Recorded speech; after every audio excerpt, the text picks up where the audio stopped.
Hey guys, it's Bro You Whack, and the other day since I wasn't getting any matches on Tinder, I thought I would go on Twitter and just do my little thing, you know, just troll around and whatnot, which by the way, if you don't follow me on Twitter, it's at Bro You Whack. You don't have to follow it, I just tweet out some funny memes and roast myself for my love life and tweet out my videos here and there. So if you want to go follow it, you totally can. But I do follow this one beast of a streamer that streams Overwatch pretty frequently, and her name is Ammu-Nation, and while this is a joke tweet, it just kind of inspired this whole entire video because a lot of people are playing their placement games, and it seems like they're having a lot more levers because, well, it's the beginning of the season, people really just don't care, really, sometimes in their placement games, but pretty much what her tweet read was, hey, play Overwatch, this is at the official Overwatch Twitter, if people leave ranked games, you should have a reverse loot box and take away 4 items at random.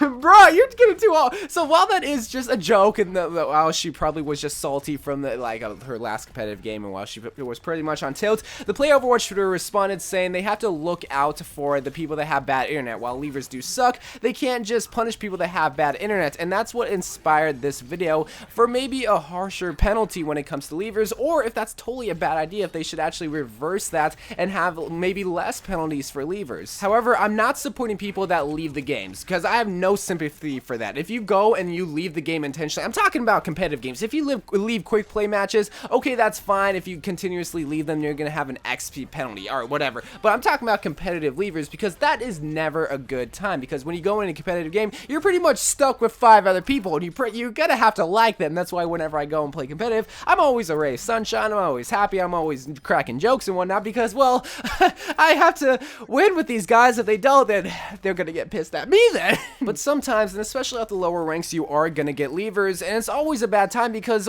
even though it is possible, I strongly, firmly believe that you still can try to win a game when it comes to maybe a 5v6, which I have made a video on. While it is very, very hard, you don't want to be put in that situation. You don't ever want to have someone that leaves the game for whatever reason. They rage quit, someone on the team made them mad, someone did like whatever to piss them off, and they left the game. Well, eventually what leads to that is pretty much a 10-minute suspension. What leads to that is, I think, a 2-hour suspension, and then so on and so forth. It starts to increase and increase and increase. Well, a lot of people are going to think, well, why don't they just automatically just ban them for like maybe a day or maybe 2 days? Why don't they just have a harsher penalty? Well, like I said, they have to look out for the people that have bad internet, because let's say this, let's say you do have bad internet, maybe you have Comcast or whatever, which is Comcast really that bad? I think it is. I hear a lot of people roasting Comcast. What if you do have that internet provider and you're playing competitive, but you constantly are disconnecting from the game, not out of your control, but just literally because they want to screw with you or whatever? That sucks for them, because now they have to face those penalties, those same punishments that the people that just intentionally leave the game. Well, if they were to increase the punishments, then that means those people that have bad internet have to suffer the same penalties as the people that leave the game. Yes, it does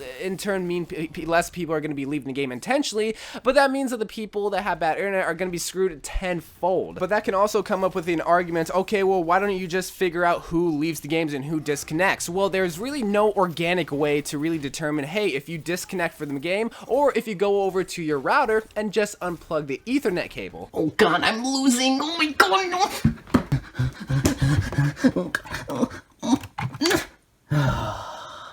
My SR is safe. So it's pretty much a lose-lose situation when it comes to levers or disconnectors. Disconnectors, well, they have to suffer a punishment that really they had no control over. Yes, they can try to reconnect, but in that time, I think you get maybe a minute and a half to try to reconnect. And at that time, if you don't reconnect in that time, then people just start to leave, and then automatically people just kind of throw the game. It's like, okay, well, we have a lever, I'm able to leave now, screw this game, I'm going home. And then when it comes to levers, well, that just kind of screws the whole entire team because they get pissed off for their own selfish reasons. And it's a lose situation for Overwatch because people get mad at them for not figuring out. I don't know, it's just pretty much a toxic, bad kind of situation.